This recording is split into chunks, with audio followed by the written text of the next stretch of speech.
Hello दोस्तों, आपका हमारे YouTube channel SS study tips में स्वागत है।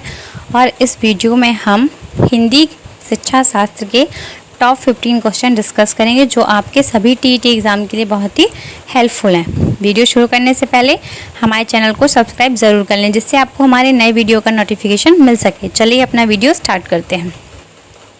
जिस उद्देश्य के लिए परीक्षण तैयार किया गया है, यदि वह उसकी पूर्ति करता है तो वह कहलाएगा वैध परीक्षण, विश्वसनीय परीक्षण, वस्तुनिष्ठ परीक्षण या विषय परीक्षण।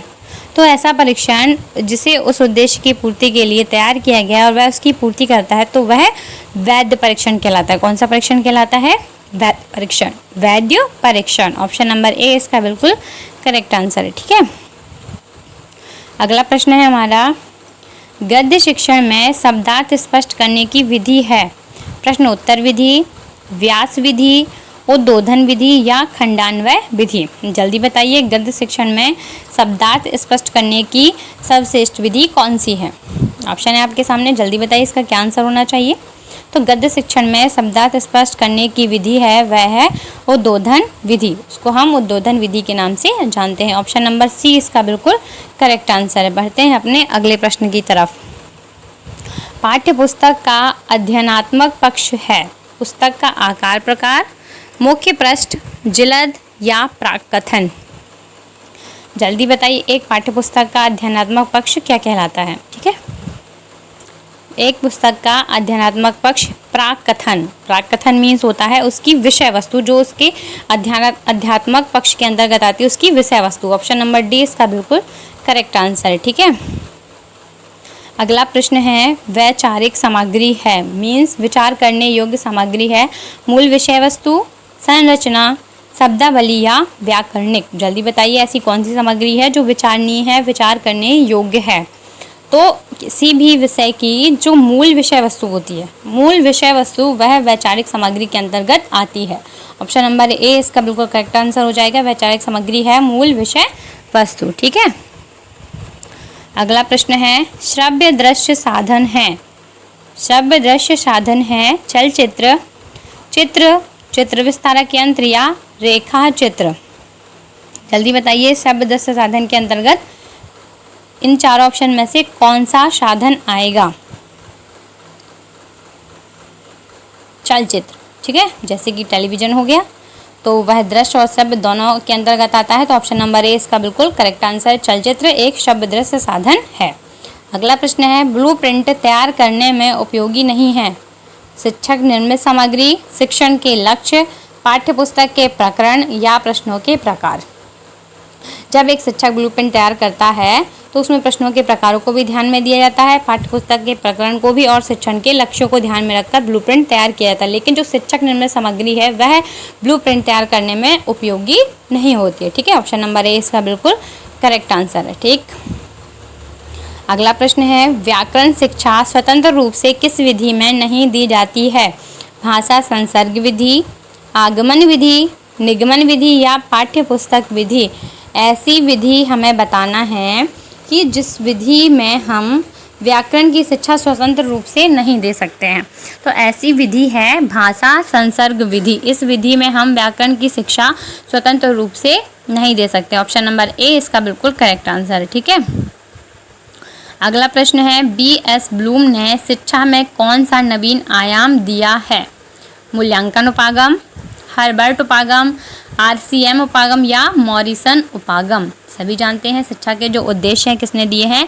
B.S. ब्लूम ने। तो जल्दी बताइए इनमें से शिक्षा में कौन सा नवीन उपागम या आयाम दिया है इन्होंने? तो इसका आंसर है मूल्यांकन उपागम। B.S. ब्लूम ने शिक्षा में जो नया आयाम दिया है वह है मूल्यांकन उपागम। Option number A. अगला प्रश्न है, एक बहुत ही चर्चित परिभाषा है, किस शिक्षा शास्त्री के अनुसार स्कूल एक बाग है, अध्यापक एक माली है और बच्चे पौधे के समान हैं?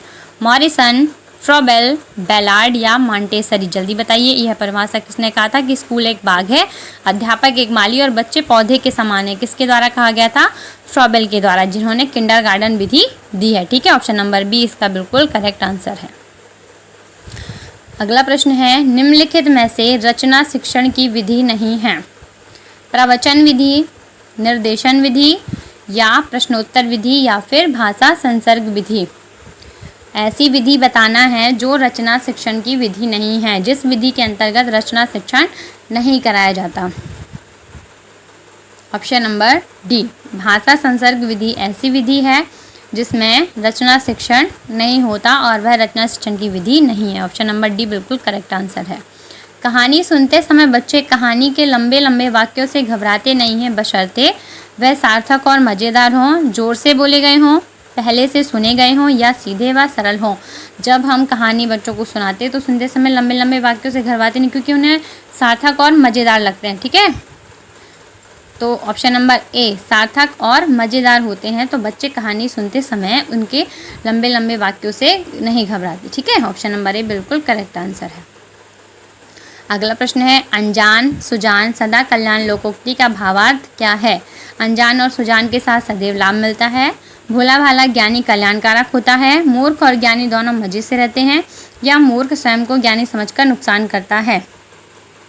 लोकोक्ति बोलने से ही स्पष्ट हो रहा है कि मूर्ख और ज्ञानी दोनों मजे से रहते हैं। अनजान सुजान सदा कल्याण, मूर्ख और ज्ञानी दोनों मजे से रहते हैं। ऑप्शन नंबर सी बिल्कुल करेक्ट आंसर है।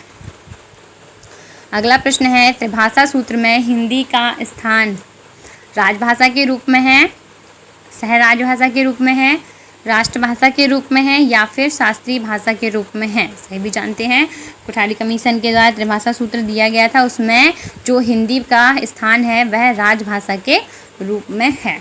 ऑप्शन नंबर ए इसका बिल्कुल करेक्ट आंसर है। याद रखिएगा, त्रिभाषा सूत्र में हिंदी का स्थान एक राजभाषा के रूप में है। अगला प्रश्न है, भाषा और लिपि के संदर्भ में कौन सा कथन सही है? एक भाषा विशेष को एक लिपि विशेष में नहीं लिखा जा सकता, भाषा की समृद्धि के लिए केवल लिपि उत्तरदायी है, किसी भी भाषा को किसी भी लिपि में लिखा जा सकता है, या प्रत्येक भाषा की एक निश्चित लिपि होती है। सभी जानते हैं भाषा और लिपि के संदर्भ में जो कथन सही है वह हम किसी भी भाषा को किसी भी लिपि में लिख सकते हैं। ऑप्शन नंबर सी इसका बिल्कुल करेक्ट आंसर है। याद रखिएगा, किसी भी भाषा को किसी भी लिपि में लिखा जा सकता है। ठीक है, अगला और आखिरी प्रश्न है, समग्र भाषा पद्धति पर आधारित कक्षा सभी भाषाओं को सीखने पर बल देती है, गतिविधियों के आयोजन पर बल देती है, बच्चों के भाषाई विकास की स्पष्ट समझ पर बल देती है, या बाल साहित्य को पढ़कर सुनाने पर बल देती है? तो एक जो समग्र भाषा पद्धति है वह बच्चों के भाषाई विकास की स्पष्ट समझ पर बल देती है। ऑप्शन नंबर सी इसका बिल्कुल करेक्ट आंसर है। तो चलिए, यह हमारी वीडियो का आखिरी प्रश्न था। इसी के साथ वीडियो को हम क्लोज कर रहे हैं। यदि आपको हमारा वीडियो पसंद आया हो तो हमारे चैनल को लाइक शेयर और सब्सक्राइब ज़रूर करें। कमेंट करके ज़रूर बताएं कि आपके आउट ऑफ 15 कितने क्वेश्चन करेक्ट रहे, और हमारे चैनल को सब्सक्राइब करना ना भूलें। हमारा वीडियो देखने के लिए आप सभी का बहुत बहुत धन्यवाद। Thanks guys, thanks for watching this video.